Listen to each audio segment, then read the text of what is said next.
Mon frère m'a dit droit dans les yeux, ton entreprise m'appartiendra parce que je détiens 49% des actions.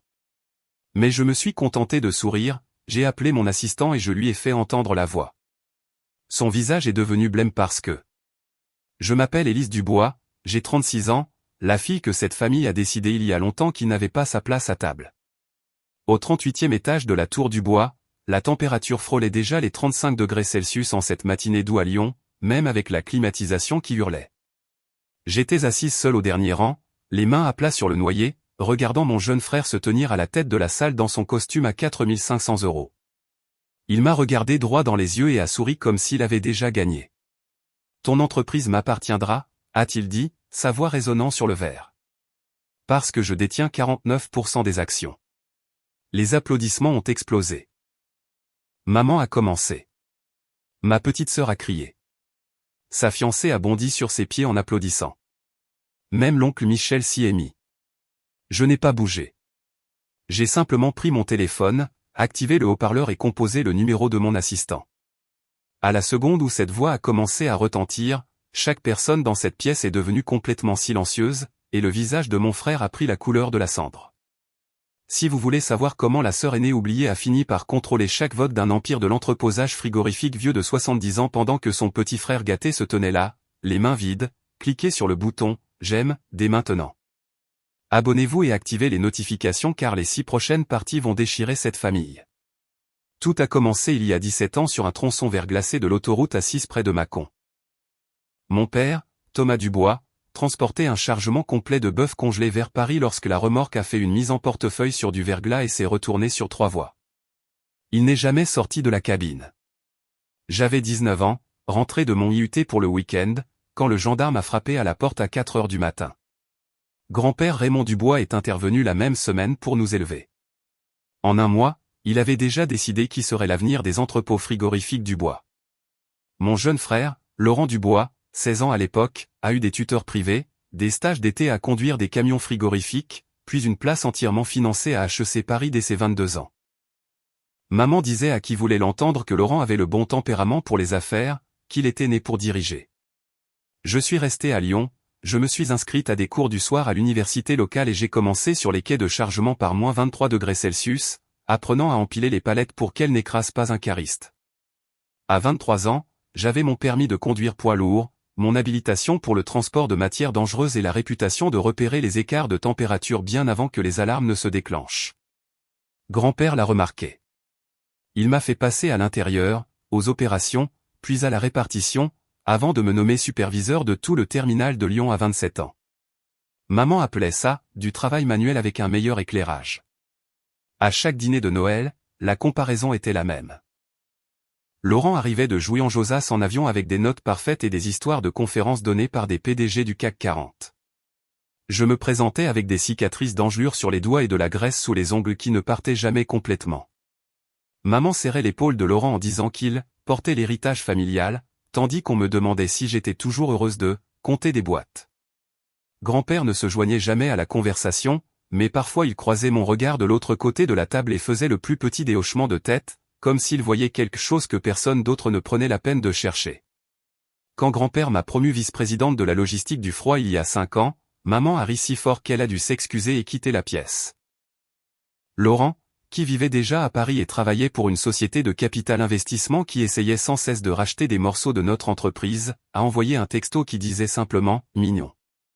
Pauline, ma petite sœur, Pauline Dubois, 29 ans maintenant et traitant toujours la vie comme une séance photo Instagram sans fin, a posté une story de coupe de champagne avec la légende « L'entreprise familiale passe au niveau supérieur » et n'a tagué que Laurent. La vraie différence se manifestait dans les petites choses que personne ne photographiait jamais. Laurent a eu le nouveau Peugeot 5008 GT pour son 21e anniversaire. J'ai eu une camionnette de 10 ans avec 450 000 km au compteur et un pare-brise fissuré.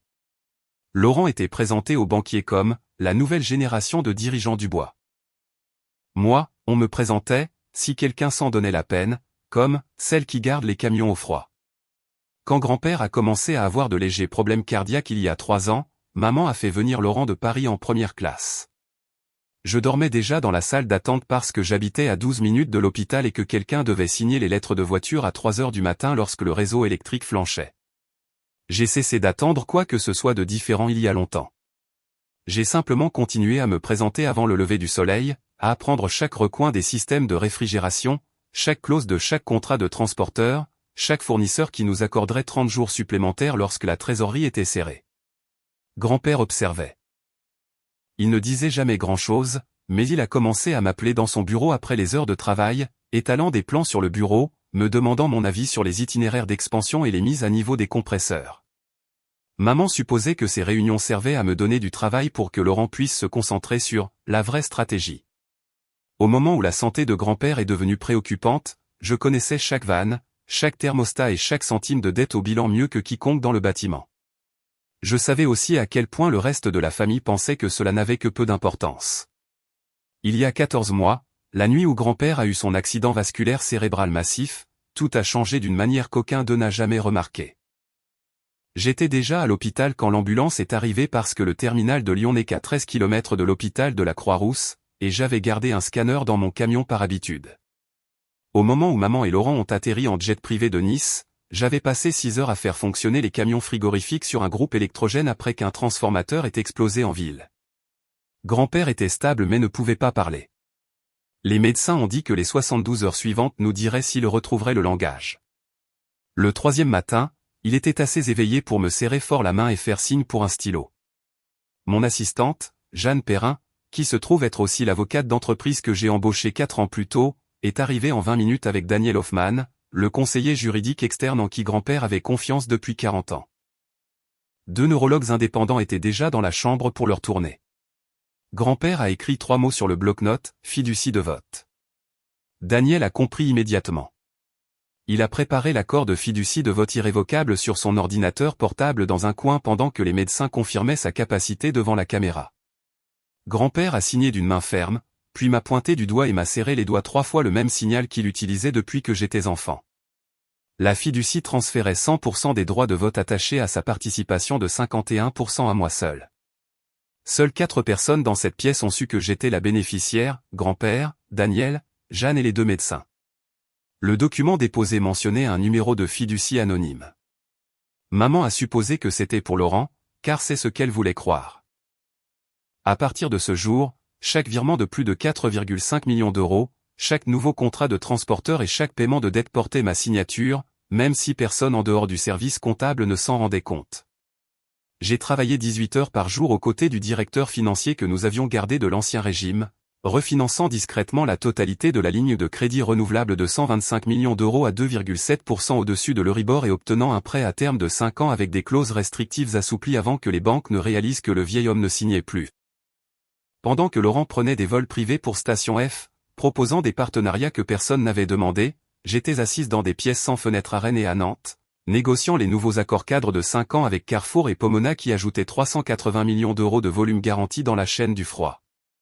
L'équipe juridique que j'ai constituée s'est occupée de la paperasse. Les directeurs des opérations que j'ai promus ont exécuté l'expansion. Le chiffre d'affaires a commencé à grimper le mois même où l'encre a séché. Lorsque des cousins éloignés et des chauffeurs partant à la retraite ont paniqué après la fuite des nouvelles sur l'état de grand-père, ils ont vendu de petits blocs d'actions sur le marché.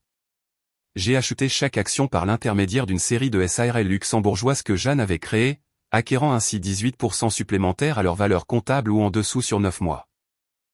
Les procurations irrévocables des fonds de pension des employés ont suivi une fois que les fiduciaires ont vu les nouveaux contrats et l'absence de dette au bilan.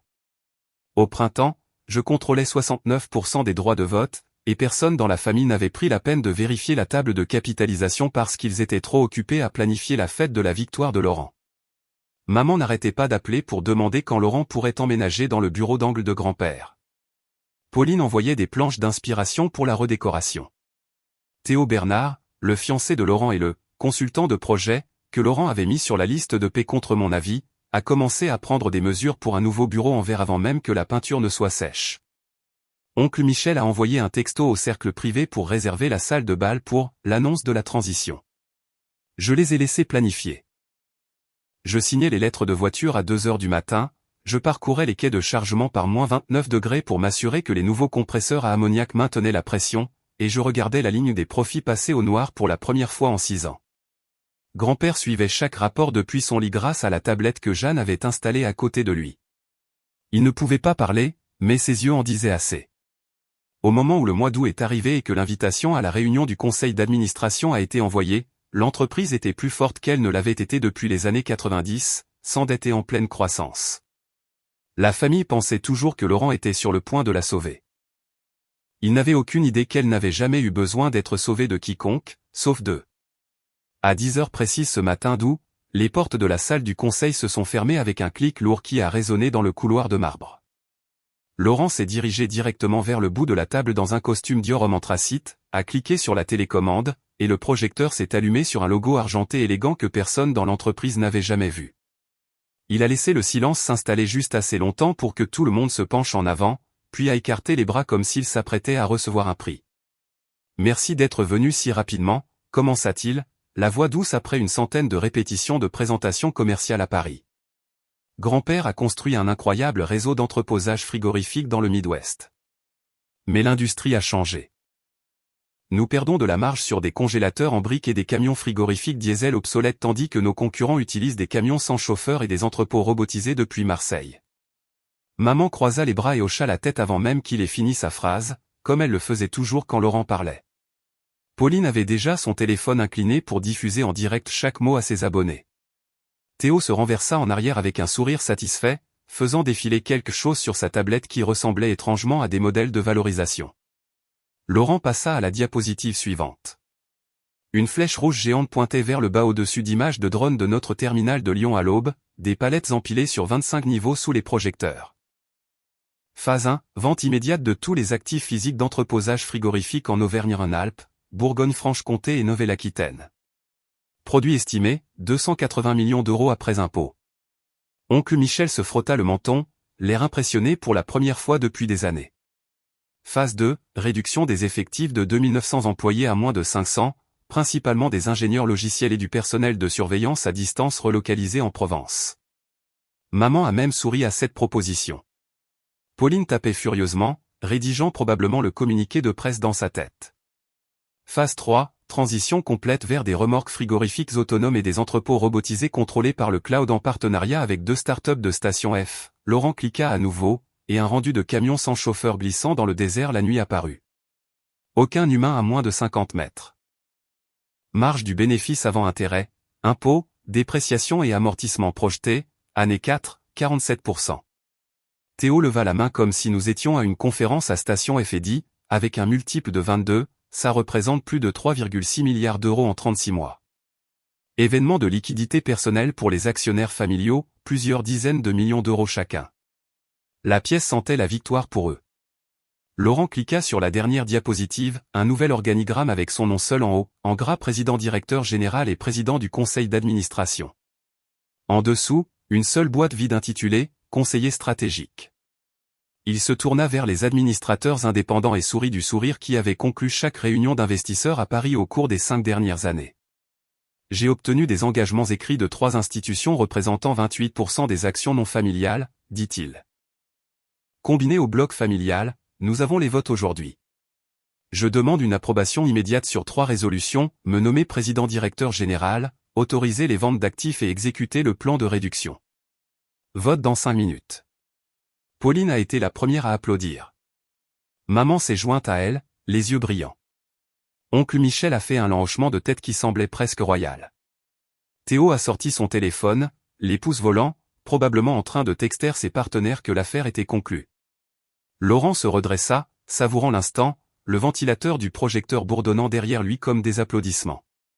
Je suis resté assise à ma place à l'autre bout, les doigts posés sur la table, regardant l'horloge numérique se rapprocher de l'heure du vote.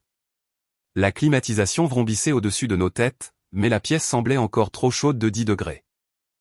Laurent me jeta un regard, un sourire narquois fermement en place, puis se retourna vers l'écran pour se prélasser dans le moment qu'il avait attendu toute sa vie. Il n'avait aucune idée que ce moment était déjà terminé. J'ai finalement posé mon verre d'eau. Le tintement a traversé le rire comme une clé à molette tombant sur du béton. Tout le monde s'est retourné.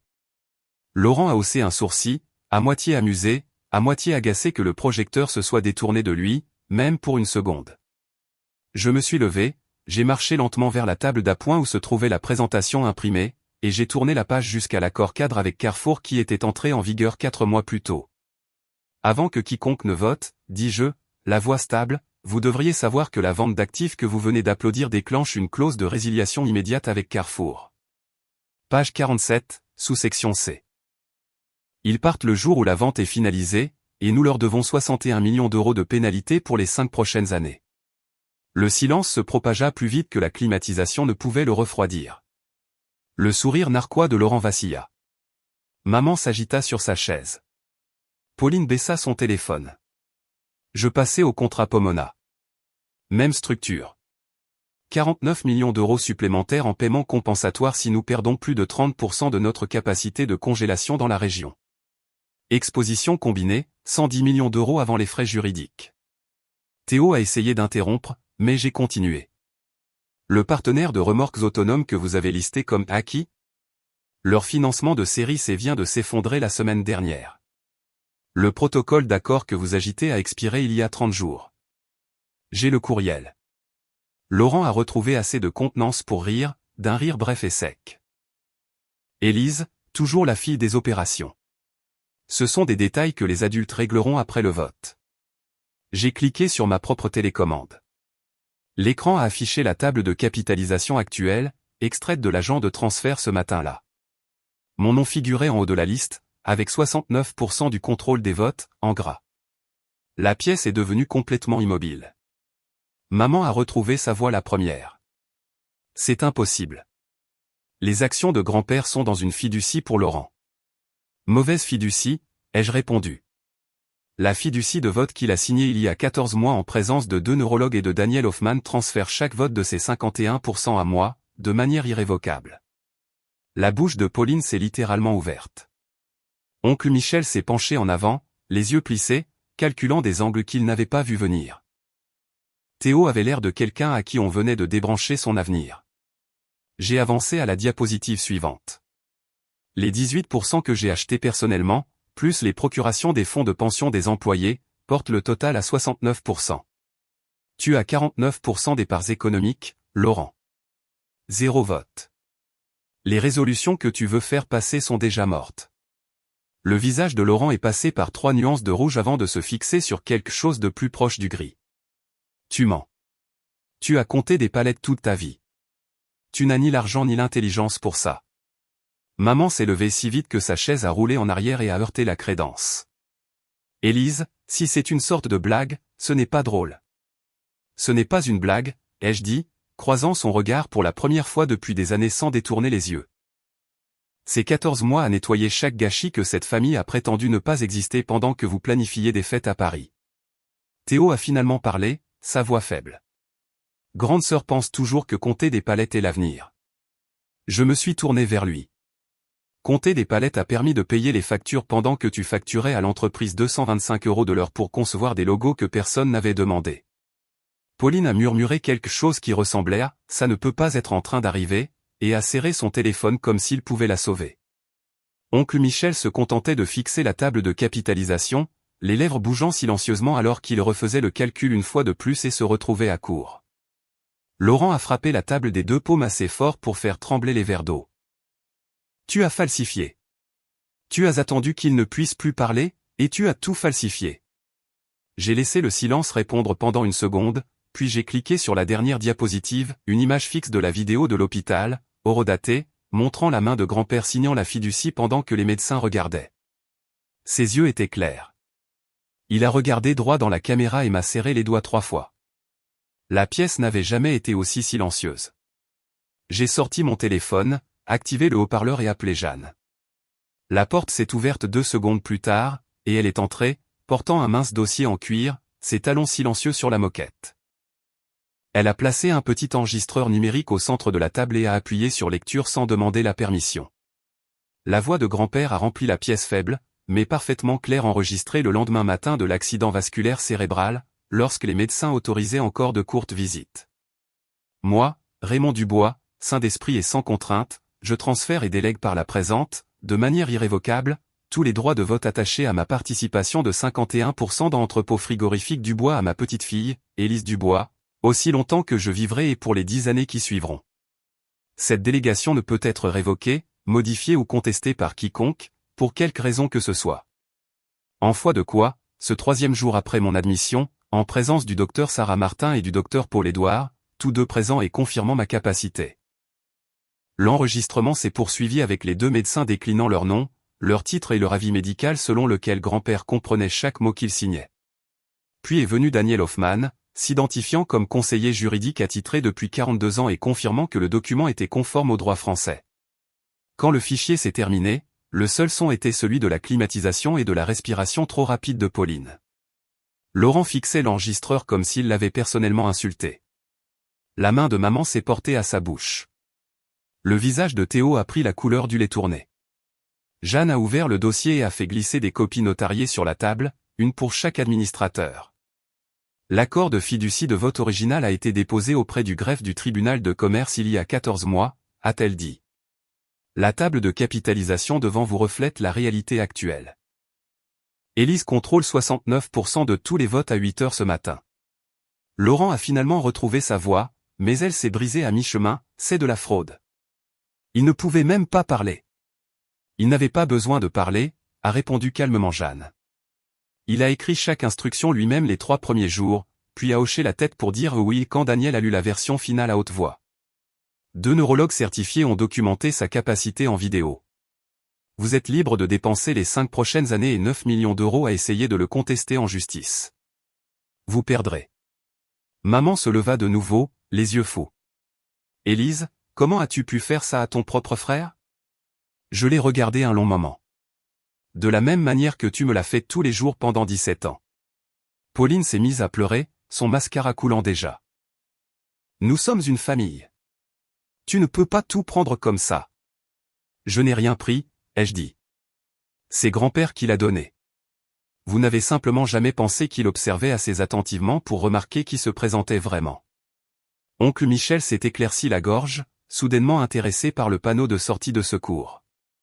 Théo a essayé de reculer sa chaise d'1 centimètre et a découvert qu'elle ne bougeait pas. Laurent se pencha en avant, les jointures blanches sur la table. Tu crois que c'est fini? J'ai des investisseurs prêts. J'ai des avocats. Tu as 49% des parts économiques, ai-je dit. Tu as 0 vote. L'entreprise appartient à celui qui contrôle les votes. En France, c'est moi. Jeanne a ramassé l'enregistreur et a fermé le dossier. La réunion est maintenant sous l'autorité d'Élise. Quiconque souhaite partir peut le faire. Personne n'a bougé. J'ai laissé le silence s'installer pendant encore 5 secondes, puis j'ai pris la télécommande de Laurent et j'ai éteint le projecteur. L'écran est devenu noir, emportant avec lui tout son avenir. Les épaules de Laurent sont tombées comme si on avait coupé ses ficelles. Maman s'est affalée sur sa chaise. Pauline continuait de pleurer dans sa manche. Théo fixait la table comme s'il essayait de disparaître dans le grain du bois. Pour la première fois de ma vie, personne dans cette famille ne me regardait comme si j'étais celle qui n'avait pas sa place. J'ai pris la télécommande de Laurent, cliqué sur mes propres diapositives et commencé la vraie réunion. La première diapositive montrait le solde de la dette, 0. La deuxième montrait la croissance du chiffre d'affaires, 34% d'une année sur l'autre. La troisième montrait la nouvelle commande de 50 camions sortant de la chaîne de montage à Sochaux le trimestre suivant. Je leur ai expliqué chaque décision prise au cours des 14 derniers mois, chaque contrat signé, chaque euro économisé, chaque emploi protégé. Quand j'ai eu fini, les administrateurs indépendants hochaient déjà la tête. Puis sont venues les résolutions. Avec effet immédiat, ai-je dit, Laurent Dubois est démis de ses fonctions de vice-président exécutif et privé de tout pouvoir de signature. Valérie Dubois est démise de ses fonctions de représentante de la famille et de conseillère au conseil d'administration sans indemnité. Pauline Dubois est démise de ses fonctions au marketing et placée en congé administratif sans solde en attendant l'examen de ses notes de frais. Théo Bernard est banni de manière permanente des locaux de l'entreprise, et tous les comptes fournisseurs auxquels il a eu accès sont gelés. Oncle Michel conserve ses parts économiques mais perd son statut d'observateur au conseil. Maman a émis un son comme si quelqu'un lui avait donné un coup de poing dans l'estomac. Laurent se contentait de regarder droit devant lui, la mâchoire si serrée que j'ai cru qu'elle pourrait se briser.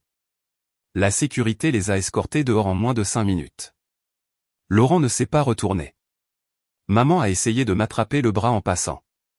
Je me suis écarté et j'ai laissé sa main se refermer sur le vide. Pauline pleurait toujours. Théo était déjà au téléphone, essayant de réserver le vol le plus rapide pour n'importe où ailleurs. 72 heures plus tard, les dominos ont fini de tomber. Le fonds de Laurent à Paris a été le premier à recevoir la nouvelle. Ils l'ont licencié le même après-midi avec un courriel d'une seule ligne. La banque qui détenait l'hypothèque de son appartement dans le Marais n'a pas attendu d'explication. Ils ont entamé la procédure de saisie le lendemain matin. À la fin de la semaine, ses cartes de crédit étaient au maximum et son nom était rayé de toutes les listes d'invités de la ville. Théo a vidé le fonds de mariage commun qu'il avait discrètement géré 340 000 € et a disparu aux Seychelles. Le jour où les invitations devaient être envoyées, la police judiciaire a ouvert un dossier pour fraude électronique 2 jours plus tard, lorsque le lieu de réception a poursuivi Pauline pour l'acompte non remboursable. Elle a vendu son Range Rover pour couvrir la première facture d'avocat et doit encore un montant à 6 chiffres. Maman a essayé de rallier les épouses du cercle privé pour obtenir du soutien. La plupart d'entre elles ont soudainement eu des conflits d'horaires. En un mois, elle a quitté la maison du boulevard des Belges pour un appartement de 2 chambres près de l'avenue Jean Jaurès. La dernière fois que je l'ai vue, c'était à l'épicerie. Elle a tourné dans le rayon des céréales quand elle m'a aperçu. Pauline a supprimé tous les comptes de réseaux sociaux qui mentionnaient l'entreprise familiale. Elle travaille maintenant à temps partiel dans une boutique à Écully et ne m'a pas parlé depuis le jour où elle a quitté le bâtiment. 6 mois plus tard, la première brise fraîche d'un hiver savoyard a balayé le lac d'Annecy. J'ai poussé le fauteuil roulant de grand-père jusqu'au bout du quai où l'eau devient sombre et calme. Les médecins avaient dit qu'il ne reparlerait jamais, mais son esprit était vif et sa poigne était forte. Il a attrapé ma main et l'a serrée 3 fois, le même signal qu'il utilisait depuis que j'avais 5 ans. J'ai serré la sienne en retour une fois. C'est toujours à nous, grand-père, ai-je murmuré. Il a fermé les yeux et a hoché la tête le plus petit des mouvements, mais c'était suffisant. Nous sommes restés là jusqu'à ce que le soleil tombe derrière les montagnes et que l'air devienne assez froid pour voir notre souffle. Pas de discours. Pas d'excuses de la part de ceux qui en devaient. Pas de réconciliation qui n'ait été méritée. Juste la connaissance tranquille que l'entreprise continuerait de tourner, que les camions continueraient de rouler, et que les gens qui s'étaient réellement présentés chaque jour garderaient leur emploi et leur dignité. C'est la seule fin que cette famille obtient. Et c'est la leçon, le sang ne gagne pas la confiance. La présence, si. Se présenter à 3 heures du matin quand le compresseur tombe en panne, apprendre chaque vanne et chaque contrat, protéger les gens qui dépendent de vous. Ce sont les choses qui comptent lorsque la pièce devient silencieuse et que les votes sont comptés. Merci du fond du cœur d'être resté avec moi tout au long des 7 parties de cette histoire. Si quelque chose ici vous a touché, si vous avez déjà été celui ou celle qu'on a mis de côté pendant que tout le monde planifiait la fête sans vous, faites-le moi savoir dans les commentaires. Racontez-moi votre histoire. Partagez ceci si cela vous a rappelé que le travail discret et la véritable loyauté finissent toujours par l'emporter.